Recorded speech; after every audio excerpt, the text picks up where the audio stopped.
Kemudian yang saya hormati pula Ibu Rodatul SPD SD selaku narasumber seminar penerapan budaya positif. Kemudian yang saya hormati pula Bapak Ibu guru yang telah hadir pada kegiatan ini. Sebelumnya, marilah kita panjatkan puji syukur terhadap Allah Subhanahu wa Ta'ala karena hidayahnya kita dapat berkumpul pada acara ini. Pada acara yang pertama, marilah kita awali dengan basmalah selaku pembukaan. Marilah kita membaca basmalah bersama-sama. Bismillahirrahmanirrahim. Kemudian acara yang kedua adalah sambutan dari Kepala Sekolah, Ibu Partina SPD, dipersilakan. Waalaikumsalam warahmatullahi wabarakatuh.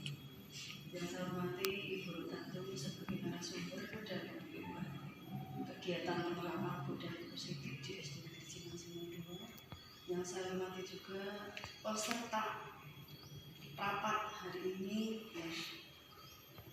Bapak Ibu yang saya hormati, pertama-tama marilah kita panjatkan puji syukur kehadirat Tuhan Yang Maha Esa yang telah melimpahkan rahmat-Nya, taufik, hidayah serta inayahnya kepada kita semua, sehingga pada pagi siang hari ini kita masih diberi kenikmatan sehat, sempat bisa bertemu, berkumpul di ruangan ini. Salam dan salawat kita haturkan pada junjungan Nabi Agung kita Muhammad sallallahu alaihi wasallam yang kita harapkan syafaatnya di yaumul qiyamah. Bapak Ibu yang saya hormati, dengan adanya kegiatan penerapan budaya positif di SD Negeri Cimang 2 ini, mudah-mudahan dengan kegiatan Ibu Rodatul bisa menambah kemajuan di SD Negeri Cimang 2 dan memberi semangat kepada teman-teman guru yang lain supaya di SD Negeri Cimang 2 ini lebih maju, lebih berpotensi terhadap siswa kita. Mudah-mudahan siswa kita lebih berprestasi di bidang budaya, juga bidang yang lain. Dengan ini, mari kita dukung kegiatan ini, kita berikan support, kita berikan dukungan, doa dan restu kepada Ibu Rodatul. Mudah-mudahan kegiatan ini berjalan lancar dan Ibu Rodatul bisa sukses dalam pelaksanaannya. Itu yang bisa saya sampaikan pada pagi hari ini. Kurang lebihnya mohon maaf. Akhir kalam, assalamualaikum warahmatullahi wabarakatuh.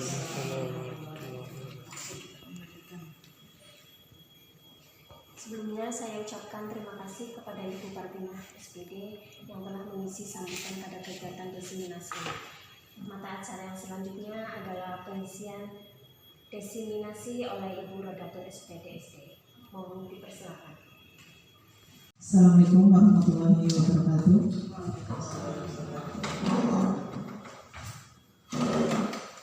Yang terhormat Ibu Kepala Sekolah, Ibu Partina SPD SD, yang saya hormati pula rekan-rekan guru semuanya, izinkan saya berdiri di sini untuk mendiseminasikan tentang pemahaman dan pengalaman penerapan budaya positif di kelas.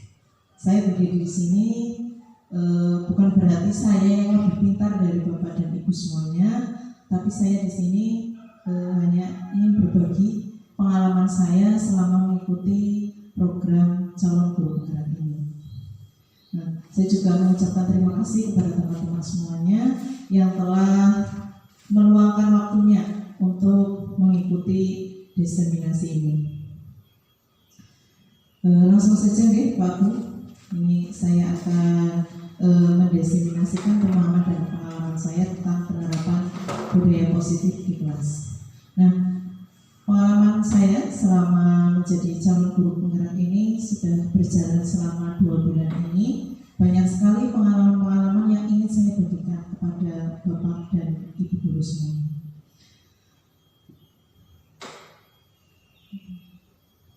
Ya.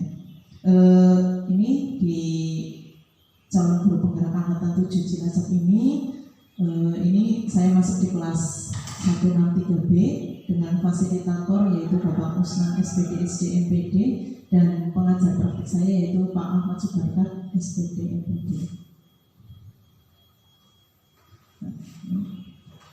Salam guru penggerak, tergerak, bergerak, dan menggerakkan.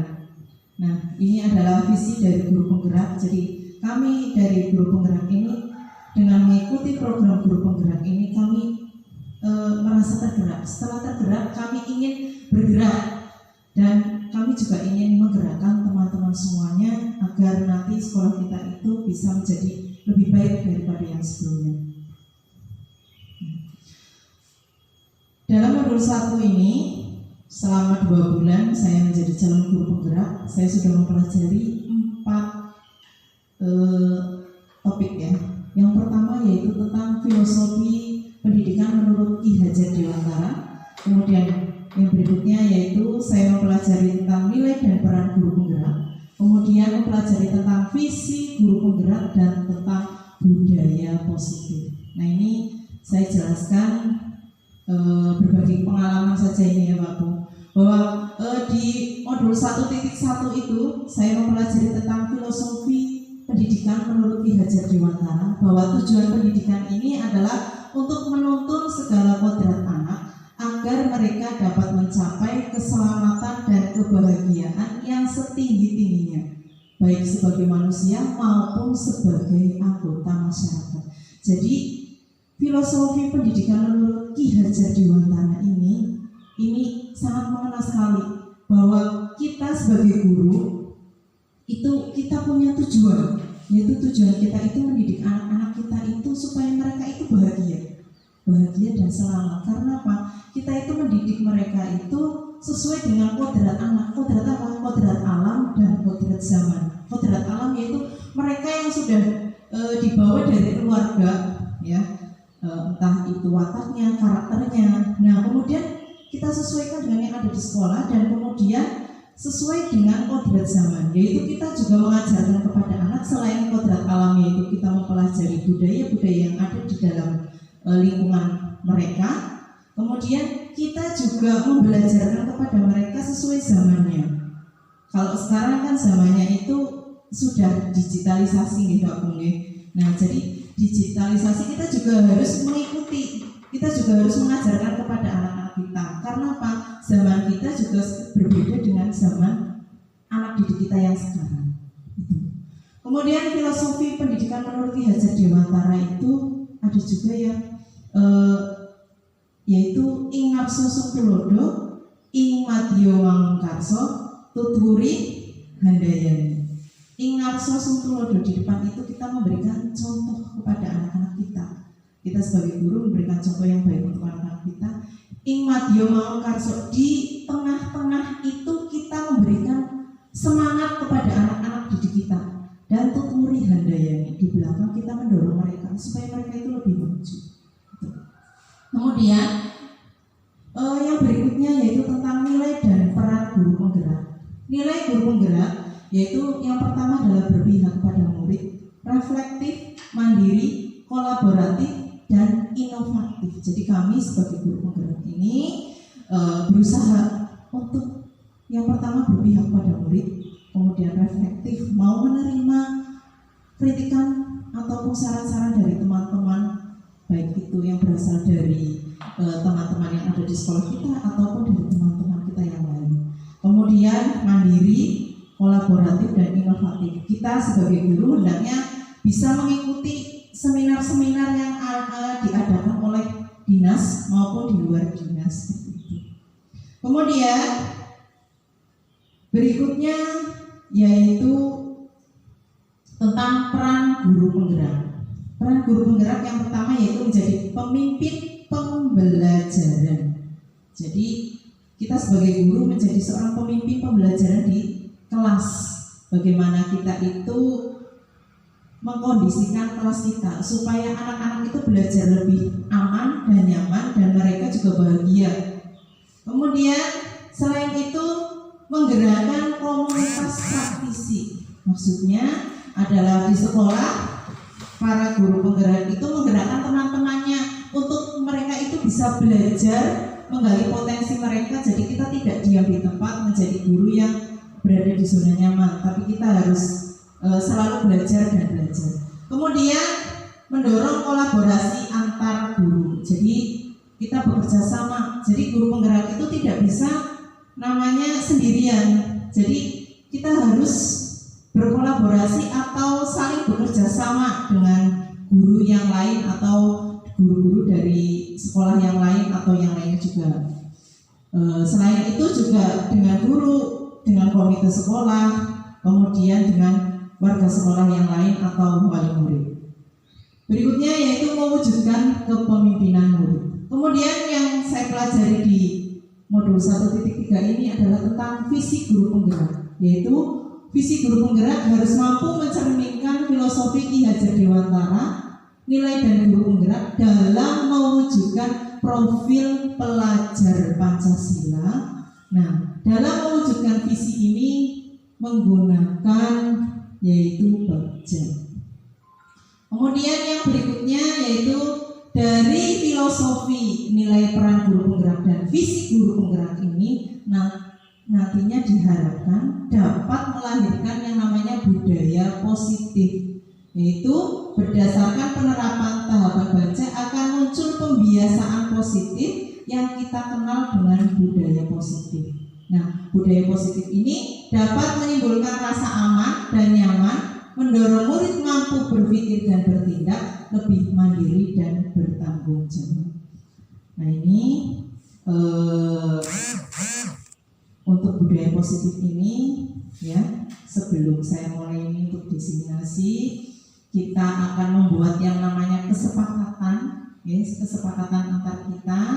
Nah, kesepakatannya ini saya sudah membuat 5 kesepakatan. Monggo apakah setuju atau tidak? Ini yang pertama, saya mohon nanti yang pertama adalah HP-nya di silent, Pak Bu. Yang kemudian yang kedua, jika ada yang berbicara, yang lain mendengarkan.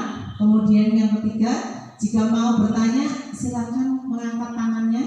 Kemudian yang keempat, nanti kita bisa selesai tepat waktu. Dan yang kelima, bertanya dengan sopan. Setuju Pak Bu? Saya lanjutkan. Kemudian, nah ini tentang budaya positif. Nah, sekarang kita flashback ya. Flashback. Ini apakah kita itu termasuk orang-orang yang punya pikiran seperti ini? Yaitu yang pertama, hukuman dapat mendisiplinkan anak. Apakah kita punya pikiran seperti itu? Kemudian hukuman positif dapat meningkatkan kedisiplinan anak. Kemudian pemberian hadiah dapat memotivasi anak. Apakah Bapak dan Ibu berpikiran seperti itu?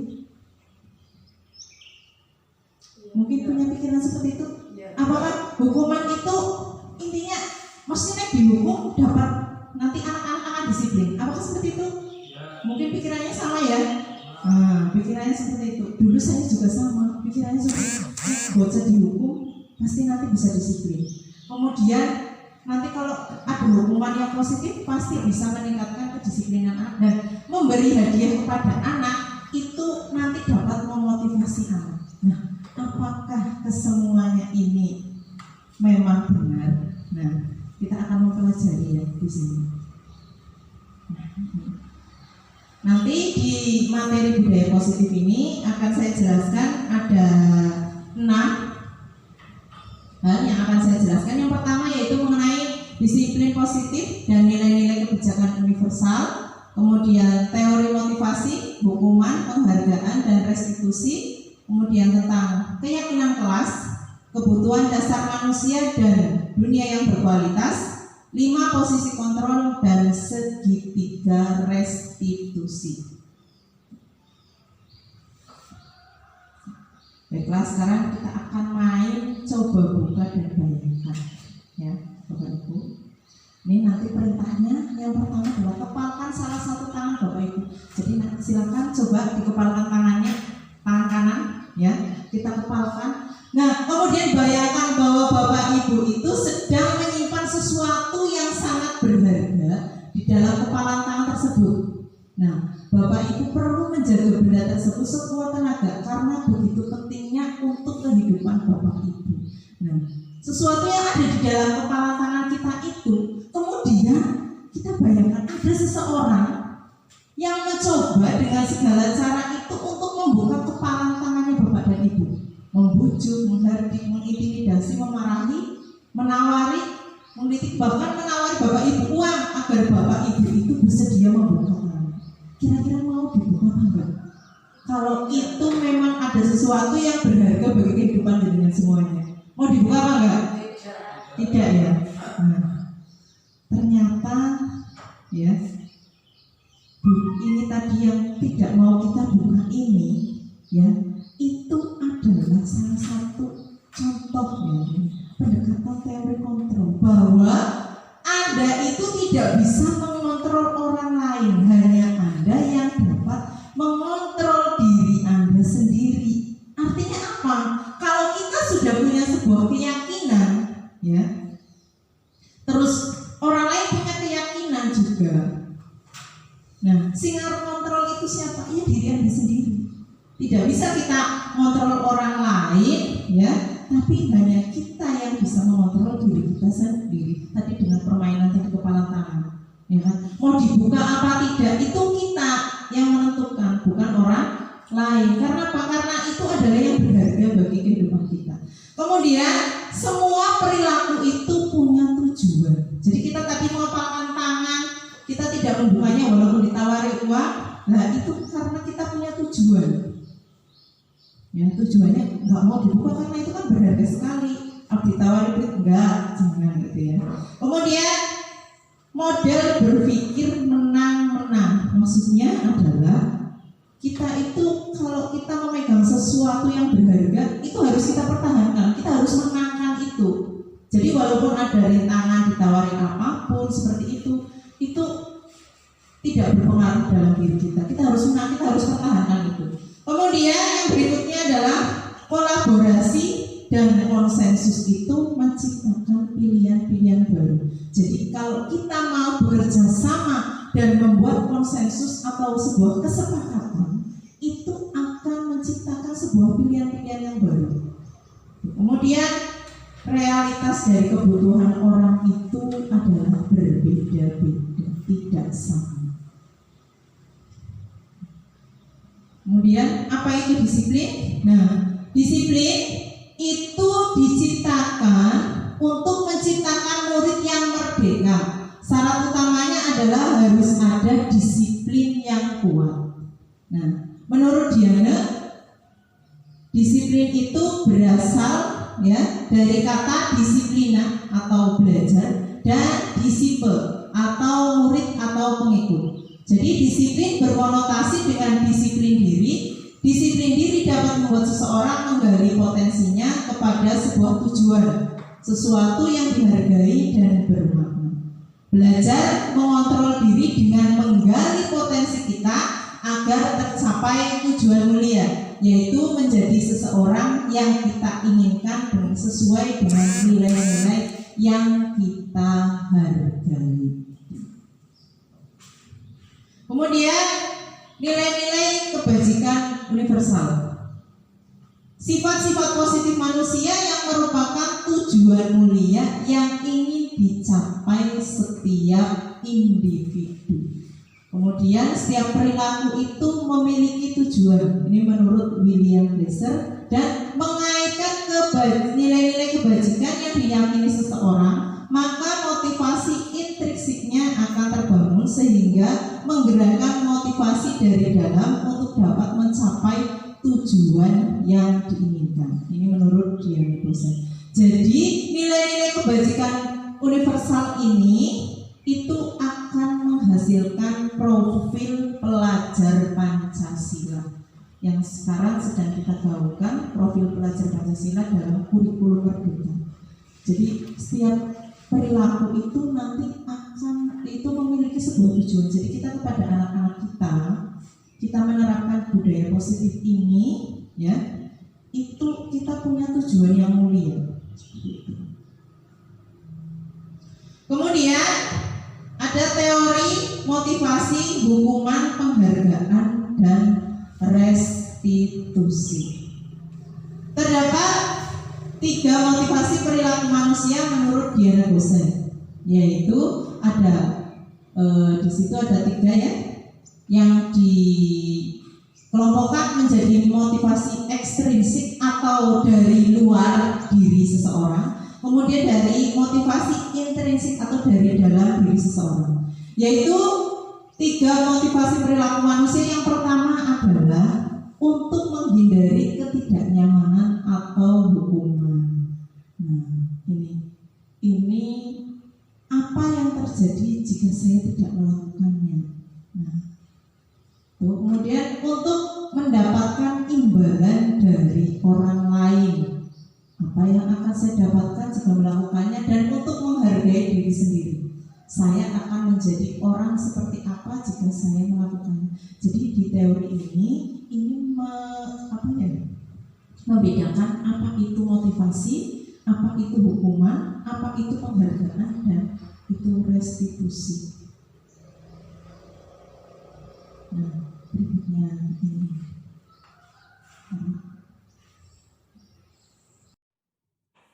Nah, berikutnya yaitu tentang perbedaan hukuman dan konsekuensi. Hukuman merupakan tindakan tidak terencana atau tiba-tiba untuk membuat tidak nyaman dan bersifat satu arah tanpa melalui suatu kesepakatan. Hukuman yang diberikan bisa berupa fisik maupun psikis. Murid atau anak disakiti oleh suatu perbuatan atau kata-kata. Sedangkan konsekuensi merupakan tindakan yang sudah terencana atau sudah disepakati oleh murid dan guru. Konsekuensi biasanya diberikan berdasarkan suatu data yang umumnya dapat diukur. Nah, ini saya punya 7 soal ya. Ada 7 pernyataan, apakah itu hukuman atau konsekuensi. Yang pertama, mencatat 100 kali di dalam buku kalimat, saya tidak akan terlambat lagi karena terlambat ke sekolah. Jadi anak tersebut disuruh mencatat 100 kali di dalam buku. Termasuk hukuman atau konsekuensi? Hukuman. Kemudian yang kedua, berjemur di lapangan basket pukul 12 siang karena mengobrol dengan teman. Hukuman atau konsekuensi? Ya. Yang ketiga, kehilangan 10 menit jam istirahat untuk mengerjakan tugas karena terlambat datang dan tertinggal pelajaran selama 10 menit. Hukuman atau konsekuensi? Iya, konsekuensi ya. Kemudian yang keempat, murid diminta bertelanjang kaki sepanjang hari karena tidak menggunakan sepatu warna hitam sesuai peraturan sekolah. Hukuman atau konsekuensi? Iya, karena murid dihukum ya tadi ya, bertelanjang kaki. Kemudian benar tadi ya bahwa kalau hukuman itu menyakiti secara fisik dan psikis. Kemudian lari mengelilingi lapangan basket 2 kali karena terlambat 10 menit untuk pelajaran PJK. Hukuman atau konsekuensi? Iya, konsekuensi. Kemudian yang keenam, terlambat hadir di pembelajaran daring 15 menit dan diminta untuk tinggal 15 menit sesudah kelas usai untuk membalas ketertinggalan pembelajaran. Hukuman atau konsekuensi? Iya, konsekuensi. Dan yang 7, membersihkan tumpahan air di meja tulis karena tersenggol pada saat belajar. Hukuman, konsekuensi? Konsekuensi. Nah, kemudian apa itu restitusi? Restitusi adalah proses menciptakan kondisi bagi murid untuk memperbaiki kesalahan mereka sehingga mereka bisa kembali pada kelompok mereka dengan karakter yang lebih kuat. Restitusi juga merupakan kolaboratif yang mengajarkan murid untuk mencari solusi untuk masalah mereka. Selain itu, restitusi itu juga membantu murid berpikir tentang orang seperti apa yang mereka ingin menjadi atau tujuan mulia mereka dan bagaimana mereka harus memperlakukan orang lain menurut dosen 2004. Nah, kemudian pada hukuman, konsekuensi dan restitusi, ya, ini kalau kita kepada anak, ya, itu tujuannya kan semuanya ingin mendisiplinkan anak, ya. Tetapi kalau hukuman itu nanti akan membuat identitas anak itu gagal.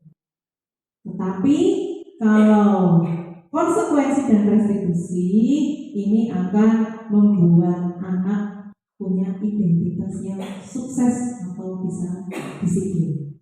Nah, sifatnya ini hukuman itu ciri-cirinya sesuatu yang menyakitkan harus terjadi, tidak nyaman untuk murid atau anak untuk jangka waktu panjang.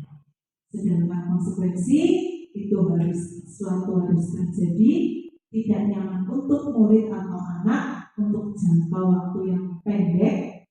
Sedangkan restitusi ini merupakan pilihan, kemudian menguatkan murid atau anak dalam jangka waktu yang panjang. Kemudian hukuman, korban mendapatkan keadilan. Untuk konsekuensi, korban bisa diabaikan. Kemudian untuk restitusi, korban mendapatkan ganti. Ciri hukuman yang selanjutnya yaitu murid atau anak itu akan tersakiti, perilakunya menjadi pasif, agresifnya meningkat. Kemudian sistem tidak akan berjalan bila murid tidak takut. Berlaku hanya pada sebuah institusi saja, tidak berlanjut pada kehidupan yang nyata. Kemudian biasanya ini peraturannya adalah kamu harus ini, kamu harus itu termasuk adalah hukuman. Kemudian murid atau anak ini dapat membenci peraturan tersebut. Sedangkan pada konsekuensi, ini murid dibuat tidak nyaman. Penguatan hanya bertahan dalam waktu jangka pendek. Memerlukan monitoring dan supervisi terus-menerus dari guru, membantu penerapan mengikuti peraturan dalam masyarakat. Kemudian bisa kita tanyakan pada anak biasanya apa peraturannya, mampukah kamu melakukannya.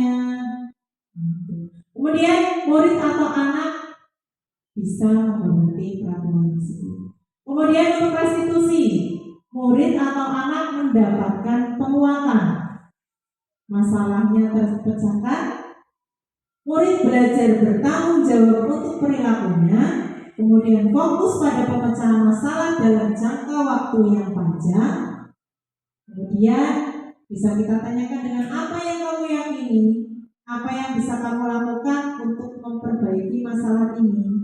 Nah, murid atau anak yang menghormati dirinya, anak itu akan menghormati dirinya dan juga orang lain. Jadi pada hukuman ini nanti sifatnya negatif, pada konsekuensi itu netral, dan kepada restitusi itu adalah positif. Nah, contohnya kalau tadi hukuman anak yang berangkat sekolah, ya, terlambat lari, disuruh lari atau disuruh nulis di buku 100 kalimat, itu nanti akan membuat anak tersakiti dan juga dia akan membenci peraturan tersebut. Kalau konsekuensi bisa kita tanyakan kepada anaknya tersebut, ya. Misalkan kita tanyakan aturannya bagaimana kalau terlambat sekolah. Kita tanyakan seperti itu. Oh, kalau terlambat nanti dia akan menjawab, oh kalau terlambat berarti saya tidak akan istirahat sesuai dengan berapa menit saya terlambat. Itu konsekuensi. Kalau restitusi kita tanyakan dulu kepada anak, ya. Nah, terlambat itu menurut kamu benar atau salah? Misalkan anak jawab, saya salah bu. Kita tanyakan, mengapa kamu terlambat? Misalkan, saya bangunnya siangan bu. Mengapa kamu bangun siang? Karena tadi malam saya main HP sampai malam, kemudian saya bangun tidak ada yang membangunkan saya. Nah, kemudian kita tanyakan, terus menurut kamu, nah bagaimana kalau misalkan kamu ingin tidak terlambat? Kita carikan solusinya bersama-sama dengan anak, kita diskusikan. Oh ya Bu, berarti saya nanti tidak akan main HP terlalu lama. Terus saya juga meminta tolong sama orang tua saya untuk membangunkan saya. Itu berarti nanti kita akan membuat restitusi. Jadi itu beda antara hukuman, konsekuensi, dan restitusi. Kemudian dalam menerapkan sebuah restitusi, kita itu harus selalu berusaha membangun motivasi intrinsik siswa dengan memberikan pemahaman dan contoh tindakan yang positif. Jadi kita sebagai guru, kita juga harus memberikan contoh yang positif bagi anak. Contoh tidak terlambat, berarti kita juga berusaha memberikan contoh, kita juga tidak terlambat berangkat ke sekolah. Kemudian selalu berusaha memilih opsi restitusi jika anak berperilaku negatif. Jadi kita itu harus berusaha, kalau anak berperilaku negatif jangan langsung kita hukum, tetapi kita pilih opsi restitusi, kita tanyakan dulu tentang keyakinan anak tersebut. Kemudian berkolaborasi dengan teman sejawat dalam menerapkan budaya positif di sekolah. Jadi dalam menerapkan budaya positif, kita juga harus bekerja sama dengan ibu kepala sekolah, dengan teman-teman guru yang ada di sekolah, kemudian dengan wali murid, komite sekolah maupun masyarakat di sekitar sekolah kita. Kemudian mengapa keyakinan kelas? Karena keyakinan kelas ini, mengapa kok kita itu harus menggunakan helm bila mengendarai kendaraan pribadi? Nah itu helm itu kita gunakan ya, bukan karena aturan kalau tidak pakai helm ditilang ya, tapi kita mengendarai itu pakai helm supaya apabila terjadi sebuah kecelakaan, paling tidak kepala kita tidak terluka seperti itu. Kemudian mengapa misalkan ini penggunaan masker, mencuci tangan, menjaga jarak ya, apabila anak tidak pakai masker dalam sekolah, misalkan peraturannya atau kesepakatannya pakai masker. Nah, apabila ada anak yang tidak pakai masker, jangan langsung kita hukum, tapi kita berikan pengarahan kepada anak tersebut bahwa mengapa kita harus pakai masker, bukan karena kalau pakai berarti nanti kan tidak dihukum Bu. Kalau tidak pakai nanti dihukum, jangan seperti itu. Tapi kita juga harus menjelaskan bahwa pakai masker, mencuci tangan dan menjaga jarak itu dapat menjaga mereka dari virus atau bisa menjaga kesehatan mereka. Kemudian dengan keyakinan kelas, seseorang itu akan lebih tergerak dan bersemangat untuk menjalankan keyakinannya daripada hanya sekedar mengikuti serangkaian peraturan tertulis tanpa makna. Dalam pembentukan keyakinan kelas, ini ada beberapa hal yang harus kita lihat. Yang pertama yaitu nanti dalam keyakinan kelas tersebut itu bersifat lebih abstrak, kemudian dibuat dalam bentuk positif, tidak terlalu banyak, kemudian berupa pernyataan-pernyataan universal. Kemudian semua warga kelasnya ikut berkontribusi. Prosedur pembentukan keyakinan kelas. Yang pertama adalah curah pendapat bersama anggota kelas. Jadi Bapak dan Ibu guru, wali kelasnya itu nanti bersama-sama dengan anggota atau situ dengan anak-anaknya, anak didiknya, kita curah pendapat bersama, menanyakan misalkan kelas impian kalian itu seperti apa. Nah, kita pandu mereka menulis, karena mungkin kan kalau kita anak-anak SD yang terutama yang masih anak-anak kecil itu harus kita pandu. Kemudian mencatat masukannya, setelah itu mengubah kalimat negatifnya menjadi kalimat positif, kemudian meninjau kembali ya.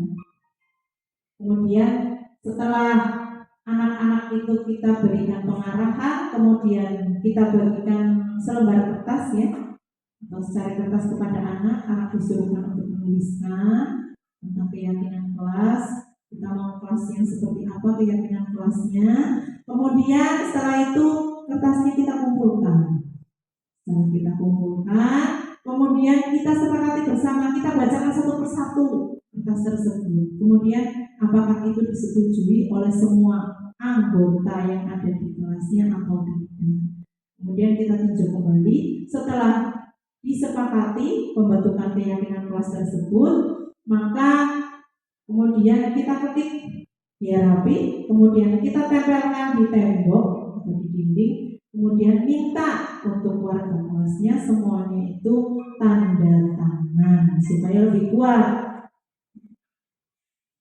Kemudian ini setelah kemarin pengalaman saya ini dalam membentuk keyakinan kelas ya, ini anak-anak itu ternyata lebih antusias dalam melaksanakan keyakinan kelasnya. Kemarin yang sudah kelas 6 itu dalam keyakinan kelas diantaranya ya, tidak memanggil nama anak dengan nama orang tuanya, tidak bermain bola di dalam kelas ya. Kemudian anak-anak itu memakai seragam sesuai dengan harinya. Nah, itu termasuk keyakinan kelas. Nah, ternyata anak-anak itu lebih antusias dalam melaksanakan sebuah keyakinan kelas tersebut. Kemudian anak juga lebih memiliki kesadaran diri untuk bertanggung jawab jika tindakan mereka tidak sesuai dengan keyakinan kelas. Contohnya kalau misalkan ada anak sedang main bola di dalam kelas, kemudian dia mengingat, keyakinan kelasnya kemarin nggak boleh main bola di dalam kelas ya. Akhirnya dia mengaku kepada gurunya, Bu, saya tadi main bola di dalam kelas. Nah, terus kamu bagaimana? Salah atau tidak? Iya Bu, saya salah. Teman-teman bagaimana? Saya sudah minta maaf ke teman-teman. Jadi mereka tanpa disuruh, mereka sudah mengerti bahwa hal itu adalah salah. Kemudian anak yang tidak masuk dalam surat pendapat kemarin itu tidak dapat menyalurkan gagasannya. Hari anak yang tidak masuk, kemudian saya berikan tindak lanjutnya yaitu yang pertama kita evaluasi. Yang sudah saya lakukan evaluasi keyakinan kelas secara berkala dan merevisinya jika ada yang tidak sesuai. Jadi keyakinan kelas yang sudah kita bentuk itu bisa kita revisi, tidak saklek seperti itu saja, tetapi suatu saat kita evaluasi keyakinan kelas tersebut. Kemudian untuk anak yang tidak dapat menyalurkan pendapatnya itu bisa kita menyebarkan angket melalui Google Form. Tetapi bisa juga kalau anak itu tidak memiliki HP, setelah anak itu masuk, dia juga bisa mencurahkan pendapatnya. Kemudian kita yakinkan lagi kepada anggota kelas yang lain. Nah, kemudian ada 5 kebutuhan dasar manusia, yaitu kebutuhan dasar manusia,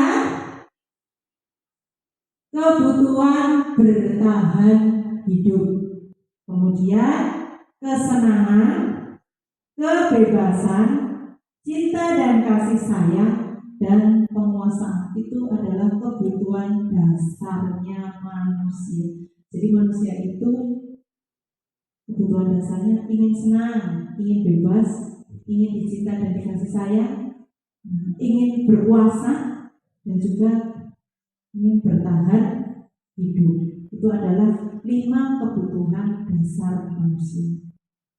Kemudian ada pertanyaan artinya, Bu Ambar, wali kelas 2A di SD Pelita Hati, sedang bingung menghadapi ulah salah satu murid di kelasnya, Doni. Beberapa anak di kelas A telah datang padanya dan mengeluhkan Doni yang seringkali meminta bekal makan siang mereka dengan paksa. Jika Anda menghadapi situasi seperti itu, Ambar, apa yang Anda akan lakukan? Menurut Anda, apa kira-kira alasan Doni melakukan hal itu? Bagaimana kalau ada situasi yang seperti itu, ada seorang anak namanya Doni, ya, seringkali minta bekal kepada teman-temannya dengan paksa. Kira-kira bagaimana itu kalau ada situasi seperti ini? Oh iya, tanya dulu ya, alasannya apa? Setelah ditanya alasannya apa, mau minta-minta, saya nggak bawa makan, mama saya nggak pernah bawa bekal. Nah, itu nanti bisa kita konsultasikan dengan orang tuanya. Nah, kira-kira kalau alasannya Doni tadi itu meminta bekal makanan kepada teman-temannya itu, mungkin ada kebutuhan dasar yang tidak terpenuhi ya. Bisa jadi karena tadi mamanya tidak memberikan bekal untuk dia, ya. Mungkin ada 5 kebutuhan dasar yang tidak terpenuhi, ya. Bisa juga karena dia itu bandel, saking bandelnya jadi orang tuanya nggak mau, ya. Berarti tentang cinta dan kasih sayangnya itu kurang dari orang tuanya karena dia kurang diperhatikan oleh orang tuanya, kayak gitu. Kemudian kebutuhan dasar hidupnya mungkin juga kurang.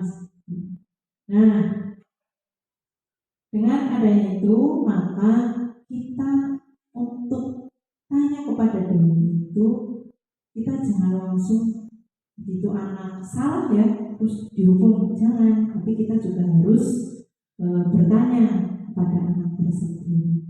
Nah, ternyata ada 5 posisi kontrol, ya. Ini 5 posisi kontrol, yaitu penghukum, pembuat orang merasa bersalah, teman, pemantau atau manajer. Nah, kita itu sambil mengkoreksi diri kita sendiri. Kita itu sudah sampai mana? Apakah kita masih menjadi seorang yang penghukum, atau pembuat merasa bersalah, atau sudah teman, atau mungkin sudah manajer? Nah, ternyata ada 5 posisi kontrol dari yang paling rendah sampai yang paling tinggi. Yang pertama adalah penghukum. Nah, penghukum dan pembuat orang merasa bersalah ini nanti akan membuat identitas gagal pada anak. Ya, ini karena kontrolnya dari luar. Nah, contohnya, contoh penghukum, ciri-cirinya. Kita sambil refleksi terhadap diri kita ya. Apa kita termasuk berada di posisi kontrol yang mana? Yang pertama menghukum. Menghukum itu biasanya menghardik, menunjuk-nunjuk, menyakiti dan menyindir. Seperti itu. Kemudian, nah ini nanti ya biasanya guru itu akan berkata, misalnya yang ciri-cirinya. Kalau tadi kan berbuatnya tadi menghardik, menunjuk-nunjuk gitu ya. Kemudian dia berkata, kalau kamu tidak melakukannya, awas ya, mengancam lah. Itu termasuk tipe penghukum. Awas ya, nanti kalau kamu tidak melakukannya ya, guru hukum. Walaupun kita nggak ngomong guru hukum, biasanya gitu. Rasakan nanti. Nah, itu termasuk penghukum. Kemudian hasilnya nanti anak yang kita misalkan ya ada anak itu terlambat, ini kasusnya terlambat aja gitu. Kamu sudah berulang kali guru ingatkan, kok masih saja terlambat. Awas ya besok kalau kamu terlambat lagi. Nah, itu contoh berarti seorang penghukum. Nah, nanti hasilnya kepada anak itu akan memberontak, menyalahkan orang lain dan berbohong. Misalnya, awas ya kamu kalau terlambat lagi ya. Ayo sekarang, kamu lari keliling lapangan. Dia tidak diberikan kesempatan. Kenapa? Tidak ditanya. Kenapa kok terlambat? Alasannya apa? Dia itu tidak ditanya kalau posisi penghukum. Jadi langsung aja terlambat main hukum. Gitu. Itu namanya posisi penghukum. Nah, ini akan membuat anak tadi berontak, menyalahkan orang lain dan bohong. Karena dia takut dihukum. Kemudian ini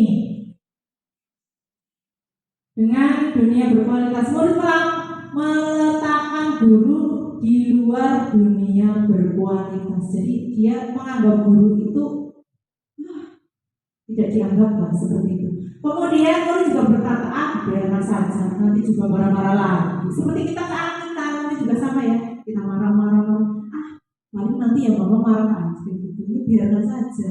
Nah itu kalau tipenya tipe pembohong, nanti anak akan seperti itu berkatanya. Kemudian dampaknya pada murid, dia akan mengulangi kembali kesalahannya. Terlambat sama terlambat, suruh muter lapangan 10 kali atau 100 kali misalkan ya, 10 kali kayak gitu. Nah maka anak-anak, nanti juga saya terlambat suruh lari lagi 10 kali, apa-apa. Atau mungkin dia bisa berbohong, ya. Enggak bu, saya nggak terlambat kok. Tadi saya sudah berangkat ke sekolahan, tapi kelasnya masih ditutup, saya pulang lagi. Terus saya disuruh sama bapak saya beli apa kayak gitu. Walaupun tadi alasan terlambatnya itu sebetulnya karena dia pembersihan. Kemudian ada posisi kontrol yang kedua, yaitu membuat orang merasa bersalah. Biasanya guru itu berbuatnya berceramah dan mengatakan seharusnya, atau ibu kecewa. Kenapa kamu terlambat sekolah? Seharusnya kamu gak boleh terlambat loh. Ibu kecewa sekali sama kamu, berulang kali kamu terlambat. Ini membuat orang merasa bersalah. Kemudian biasanya guru itu akan berkata, kamu seharusnya, kamu sudah tahu, ibu lelah sekali mengatakannya, ibu stres sekali. Nah itu membuat orang merasa bersalah. Kemudian hasilnya nanti anak itu akan menyembunyikan, menyangkal atau berbohong. Kemudian murid juga meletakkan guru di dalam dunia berkualitas sih, tetapi nanti kontrolnya masih kurang. Kemudian biasanya murid akan berkata, maafkan saya bu, atau kemudian dampaknya murid itu akan merasa rendah diri. Karena apa? Dia dibuat seperti orang yang merasa bersalah. Kemudian posisi yang bisa membuat identitas berhasil atau sukses, kontrol dari luarnya, ini sebagai teman. Posisi yang berikutnya, posisi sebagai teman, ini guru membuatkan alasan-alasan untuk muridnya. Kemudian biasanya guru berkata, ayolah demi ibu lakukan ya. Kemudian masa kamu tidak mau? Ingat, ibu pernah bantu kamu loh. Tapi nanti hasilnya murid itu akan terbantu terhadap guru tersebut. Kemudian murid meletakkan guru sebagai orang yang sangat penting di dunia berkualitas. Kemudian murid akan berkata, saya pikir bapak atau ibu teman saya, ternyata begitu ya. Nah, juga seperti itu. Nah, dampaknya pada murid lemah, tidak mandiri dan lebih bergantung kepada si guru tersebut. Jadi kadang ini posisi teman ini kadang menguntungkan, kadang tidak. Kenapa? Pada anak-anak itu biasanya kan kita ya, atau kepada anak-anak kita suka seperti itu. Nah kita kontrolnya itu bagaimana? Nah pada posisi teman ini biasanya kalau misalkan yang menanyakan itu misalkan Pak Haji ya, misalkan ada terlambat terus Pak Haji mengatakan, kamu terlambat, tolonglah demi Pak Guru, ini kan Pak Guru yang pikir kamu itu sudah berkali-kali terlambat, demi Pak Guru besok jangan terlambat lagi ya. Nah biasanya anak tersebut dia sangat ternyata Pak Guru itu perhatian sama saya ya. Tapi nanti kalau dengan guru yang lain mungkin nanti dia tidak akan manut. Karena apa? Karena dia itu sama saya fair, tapi sama Pak itu nanti kan dia kayak gitu. Nah itu jadi dia hanya fokusnya pada satu guru. Kemudian posisi kontrol yang berikutnya yaitu pemantau. Pemantau itu biasanya guru itu menghitung dan mengukur. Kemudian biasanya guru itu berkata, misalkan kayak terlambat, kenapa kamu terlambat lagi? Ya bu, saya mau ke sini. Kamu tahu peraturannya bagaimana? Ya bu, berangkat sekolah itu paling tidak berarti masuknya jam 7. Kita tanyakan, jangan langsung kayak gitu. Kemudian hasilnya itu anak itu akan menyesuaikan diri bila diawasi. Tapi kadang nggak diawasi semaunya sendiri. Kemudian murid meletakkan guru peraturan dan hukum di dunia berkualitas beberapa banyak Nah, ini contohnya murid, berapa banyak bintang yang harus saya peroleh ya, berapa halaman yang harus saya tulis ya. Nah, ini biasanya kalau posisi pemantau, contohnya seperti itu. Contoh, misalkan ada anak ya, yang biasanya terlambat, terus nanti kalau dia tidak terlambat, terus kita bisa pantau, terus, kamu nggak terlambat, kamu sudah bagus ya. Nanti kamu, misalkan, kasih jajan ya sama guru gitu. Itu boleh sih, tapi kan itu nanti juga akan ketergantungan anak tersebut. Jadi dia, saya ini biar saya seperti ini. Kemudian dampaknya pada anak menitik beratkan pada sanksi atau hadiah untuk dirinya. Jadi kalau dia nggak terlambat, kan nanti saya diberikan hadiah sama guru. Jadi saya itu, nah itu juga tidak baik ya. Kemudian posisi yang paling tinggi ini adalah manajer. Ya. Manajer ini guru biasanya berbuatnya mengajukan pertanyaan-pertanyaan. Kemudian guru juga biasanya berkata apa yang kita yakini, apa yang bisa kita kerjakan untuk memperbaiki masalah ini. Kemudian hasilnya ini menguatkan pribadi anak. Kemudian murid meletakkan dirinya sebagai individu yang positif dalam dunia berkualitas. Jadi bukan hanya guru saja yang diletakkan menjadi di dunia yang positifnya anak, tapi anak juga memposisikan dirinya itu bisa positif. Kemudian muridnya itu bisa bagaimana cara saya bisa memperbaiki keadaan, sedangkan dampaknya mengevaluasi diri bagaimana cara memperbaiki. Itu adalah 5 posisi kontrol. Nah, kira-kira Bapak Ibu masih di posisi kontrol yang mana? Apakah masih sebagai penghukum atau membuat orang merasa bersalah, atau sudah teman, sudah memantau, atau manajer? Silakan bisa merefleksikan di diri Bapak Ibu masing-masing. Nah, kita juga bisa ya mempraktekannya di rumah. Mungkin kita atau saya sendiri, ya pengalaman saya sendiri, saya juga ya sebelum saya mengenal ini ya, saya kebanyakan saya itu masih di posisi penghukum kepada anak. Masih kenapa-napa langsung begini, dihukum seperti ini, langsung begini. Nah, setelah kita tahu bahwa ada 5 posisi kontrol ini, kita berusaha untuk meningkatkan posisi kontrol kita. Kita jangan jadi seorang guru yang penghukum saja, tapi kita meningkatkan ya, bisa menjadi seorang teman, pemantau, atau bahkan menjadi manajer. Jadi kalau kita siswa-siswa kita ada yang punya masalah di kelas, ya, kita menghadapinya itu dengan yang baik. Jangan langsung kita hukum, ya, atau mungkin kita ngomong ke anak, tolonglah jangan seperti itu. Atau mungkin Pak Guru olahraga biasanya anak-anaknya di lapangan, ya, itu kan biasanya rewel, lari ke sana kemari. Nah, mungkin Pak Gurunya, ayo sekarang itu lari-lari terus, yuk. Kamu lari sekalian, lapangan 100 kali. Nah, itu ya Pak Kajian, latihan. Atau mungkin, seperti itulah. Kasihan sama Pak Guru. Nah, itu termasuk posisi kontrol apa itu? Kalau seperti itu? Apakah teman? Iya teman ya. Ya latihan. Gak apa-apa. Nanti kalau sudah kesana-sana nanti tanya anaknya Pak Kajian. Apa itu benar ya? Kalau pelajaran seperti ini, gitu ya. Apa yang diyakini, nah itu kita tanyakan kepada anak. Jadi jangan langsung menghukum anak. Kemudian, penerapan dari kelima posisi kontrol itu, ini tadi ya yang sudah saya jelaskan, bahwa selalu berusaha, kita itu harus selalu berusaha untuk memahami persoalan terlebih dahulu dan tidak gegabah menghukum anak jika melakukan kesalahan. Kemudian mencari tahu penyebab dan cara menggali kebutuhan dasar anak, apa yang tidak dapat dipenuhi oleh anak tersebut sehingga melakukan hal negatif. Dengan begitu kita dapat mencari solusi yang tepat. Contohnya mungkin Bapak Ibu pernah punya masalah di kelas, ya. Misalkan ada anak, ya. Ada anak melakukan hal-hal yang negatif, suka merebut barang temannya, misalkan kecil itu dia seperti itu. Nah kita tahu, kita cari dulu penyebabnya apa, kok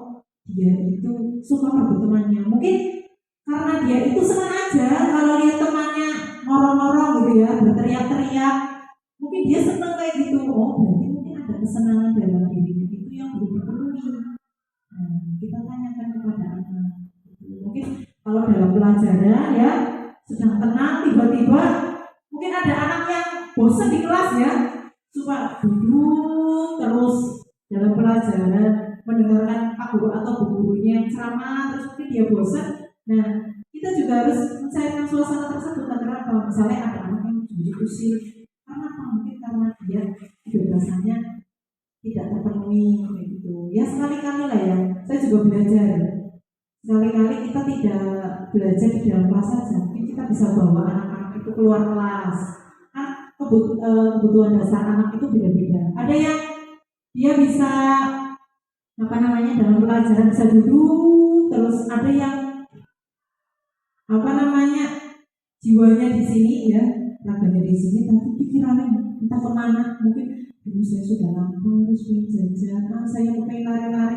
Nah itu, jadi kita nggak jangan di kelas saja, tapi kita juga harus misalkan sekali-kali bawa anak main itu walaupun di dalam kelas, atau mungkin dibawa keluar kelas, belajar di luar kelas itu juga bisa. Tidak hanya Pak Haji saja yang guru olahraga di luar kelas ya, kita juga guru kelas bisa belajar di luar kelas. Nah ini tentang segitiga restitusi, dan tadi saya menerangkan restitusi pengertiannya sudah. Nah, apa itu segitiga restitusi? Segitiga restitusi itu ya ada beberapa tahapan. Tahapan untuk memudahkan melakukan segitiga restitusi. Yang pertama yaitu kita itu harus menstabilkan identitas anak.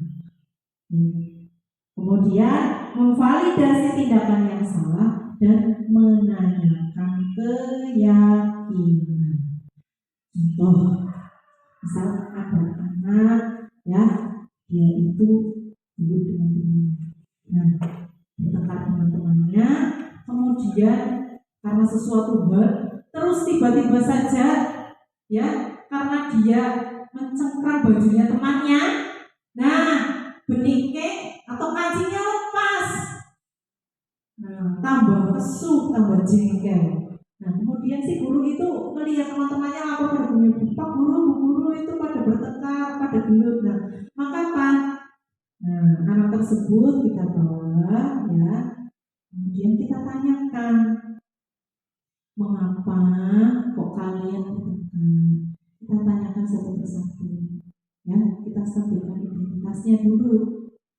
Nah, ini Bu, ini saya bertengkar karena tadi dia jahit sama saya. Ini kancing saya, baju saya lepas, saya marah, nah, gitu kan, bisa jadi seperti itu. Dan nanti setelah itu kita validasi dulu tindakan yang salah, ya. Nah, kita tanyakan, apa itu perbuatan yang benar? Apa itu memang kamu inginkan seperti itu? Kamu gelut dengan temanmu itu, kamu ingin gelut dengan temanmu atau tidak? Tidak Bu. Kalau saya kalau ini kancing saya nggak lepas, ditarik-tarik sama teman saya nggak akan marah, misalkan seperti itu. Nah itu kalau sudah kita stabilkan, kemudian kita validasi tindakannya yang salah, kemudian kita tanyakan keyakinannya.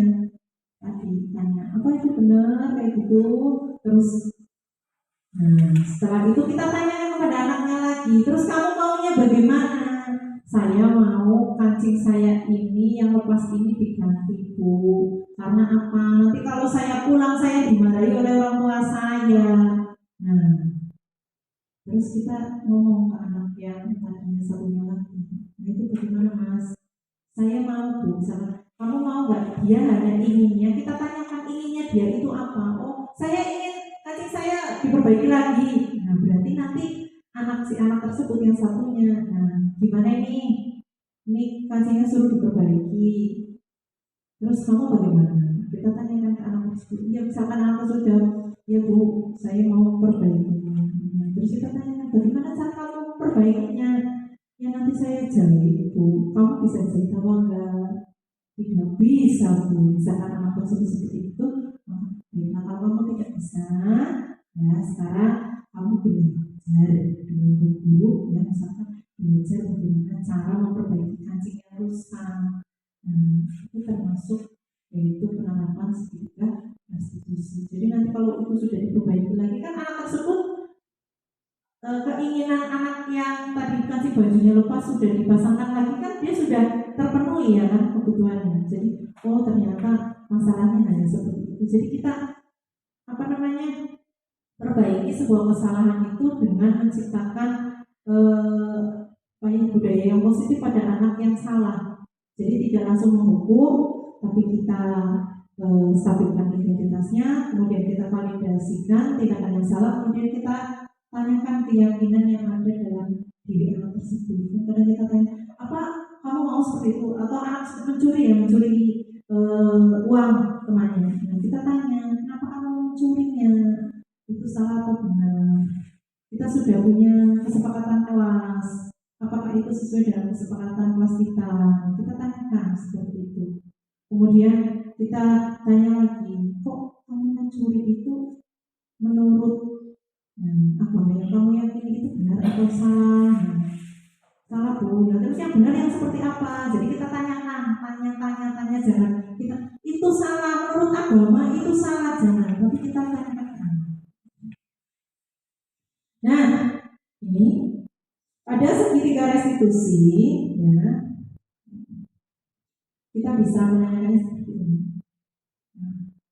Kamu tentu ini dalam validasi tindakan yang salah ini, kamu tentu punya alasan mengapa kamu melakukan itu. Kemudian ada cara yang lebih efektif kan untuk mendapatkan apa yang kamu inginkan dan untuk menstabilkan sebuah identitas. Ya, misalkan anak itu salah, jangan langsung kok salah, tapi tidak. Tapi gini, Pak Guru itu bisa. Setiap orang itu bisa melakukan kesalahan, termasuk juga Pak Guru. Nah, kamu pun pernah melakukan kesalahan dan kamu pasti bisa memperbaikinya. Nah, jadi jangan langsung salah, tapi distabilkan identitasnya. Bahwa semua manusia itu pasti pernah melakukan kesalahan. Seperti juga kamu juga pernah melakukan kesalahan. Tetapi apakah kamu ingin melakukan kesalahan tersebut lagi atau ingin memperbaikinya? Biasanya kan anak kalau sudah seperti itu pasti dia ingin memperbaikinya. Kemudian dalam menanyakan keyakinan, nah ini keyakinan kelas apa yang telah kita sepakati, kemudian kamu ingin menjadi orang seperti apa, itu bisa kita tanyakan kepada anak tersebut.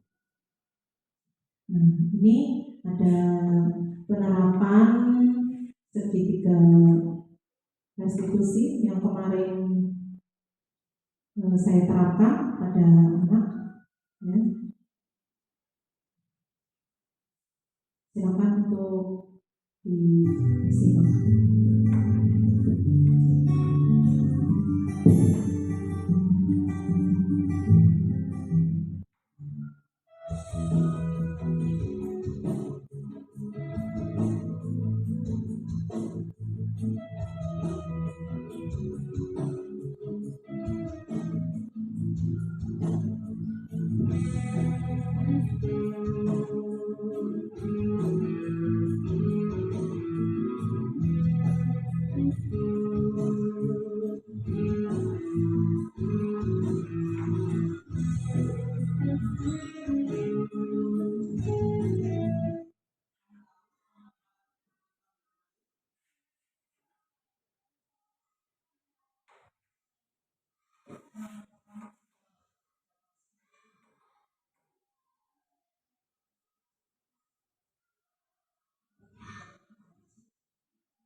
Jadi pada kasus tersebut itu kita tanyakan kepada anak-anak tersebut yang dia berkelahi, ya, dengan menggunakan prinsip segitiga restitusi.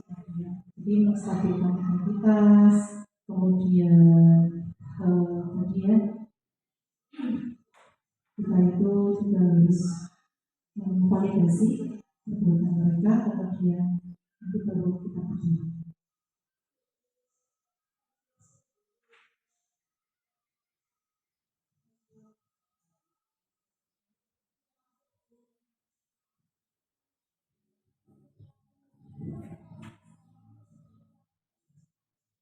Itu adalah salah satu contoh, ya. Ada 2 kasus di kelas, yaitu tentang penerapan segitiga restitusi. Kasus yang pertama tadi yang terlambat sekolah, ya. Jadi kita tanyakan dulu mengapa kok dia terlambat, terus itu salah atau benar. Terus setiap orang itu punya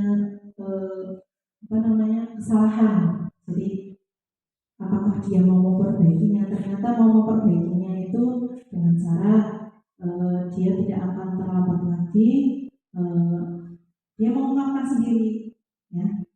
Saya tidak akan, tadi kan dia main HP terlalu malam, jadi dia itu bisa mengungkapkan, ya Bu, nanti saya tidak akan main HP lagi sampai larut malam. Saya juga akan minta tolong sama orang tua saya untuk membangunkan saya. Saya juga akan masang alarm, ya.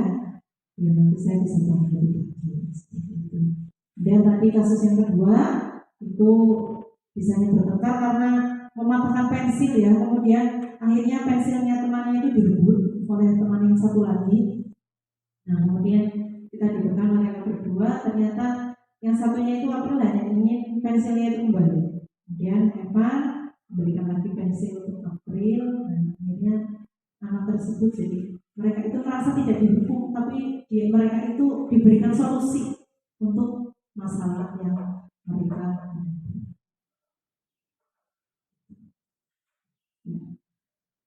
Baiklah, demikian, ya, paparan dari diseminasi ini. Saya harapkan nanti Bapak Ibu bisa menerapkan budaya positif dengan melalui kita membuat keyakinan kelas di masing-masing kelas. Kemudian kita juga dalam mengatasi sebuah masalah itu kita harus memposisikan diri kita dari yang tadinya ada, di situ ada 5 posisi kontrol, tadi ada penghukum, kemudian pembuat orang merasa bersalah, teman, kemudian pemantau, dan juga manajer. Nah, dari posisi kita yang tadinya sebagai penghukum, setelah mengetahui tentang 5 posisi kontrol ini, semoga nanti kita bisa menjadi posisi manajer. Demikian, silakan.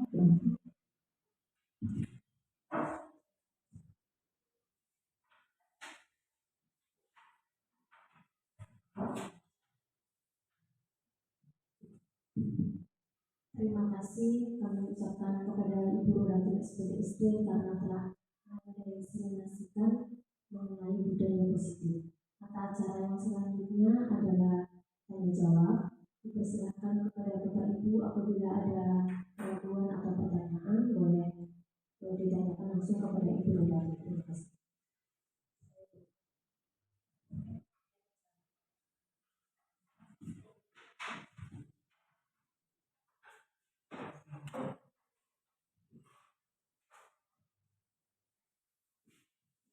Terima kasih atas kesempatan yang diberikan kepada saya. Dalam hal ini, mohon maaf, saya ingin menanyakan ada budaya positif tentang kesepakatan kelas. Seandainya ada yang tidak setuju dengan kesepakatan kelas yang telah dibuat bersama tentunya, bagaimana tindak lanjutnya? Mohon penjelasan dari Ibu langsung.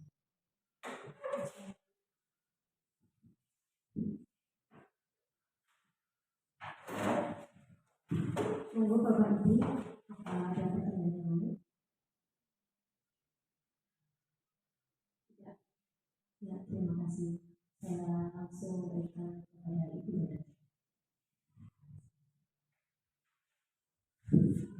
Terima kasih untuk Bu Siti tadi yang sudah bertanya tentang seandainya ada yang tidak setuju dengan kesepakatan kelas yang dibuat itu bagaimana gitu Ibu ya. Nah, dalam membuat sebuah kesepakatan kelas atau keyakinan kelas ya, sebelum kita membuatnya itu kita harus memberikan motivasi atau kita tuangkan bahwa manfaat-manfaat yang akan kita peroleh kepada anak-anak tersebut, terutama anak-anak yang tidak setuju dengan kesepakatan kelas tersebut. Tanyakan kepada anak, mengapa kok kamu tidak setuju? Kemudian jelaskan kepada anak tersebut manfaatnya seperti apa. Jadi tidak harus, kamu harus setuju tidak, tapi kita harus jelaskan dulu manfaat dari kesepakatan yang telah kita buat.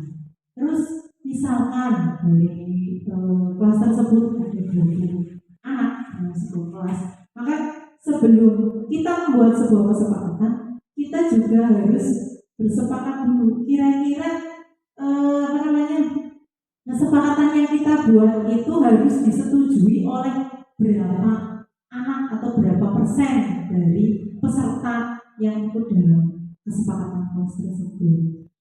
Kalau misalkan disetujui, misalkan dari 20 misalkan yang setuju separuhnya atau lebih dari separuh, atau misalkan 70%-nya dari 20 misalkan yang setuju 15, itu berarti bisa dipakai. Nah, berarti kalau seperti itu kita kembali ke kesepakatan awal.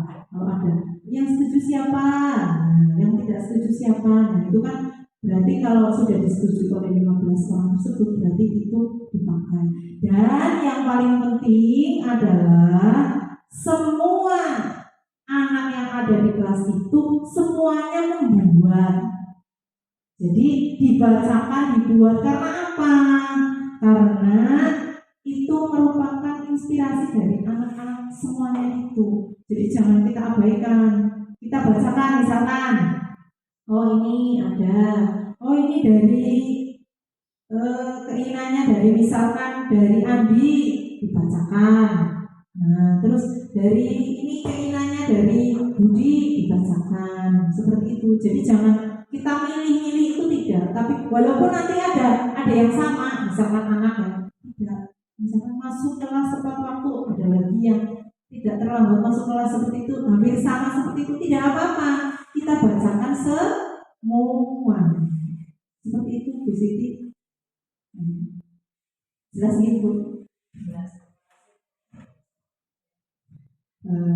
Demikian. Tidak ada lagi ya? Mungkin cukup?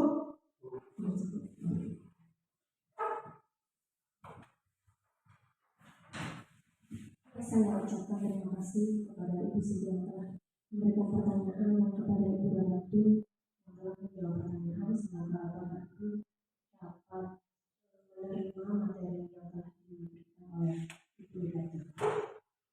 Bapak Ibu yang saya hormati, mata acara yang terakhir adalah penutup. Marilah kita mengucapkan hamdalah bersama-sama.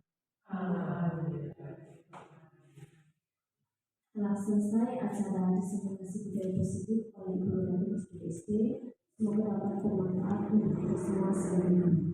Mohon maaf apabila ada kesalahan saya dalam membawakan acara ini. Wassalamualaikum warahmatullahi wabarakatuh.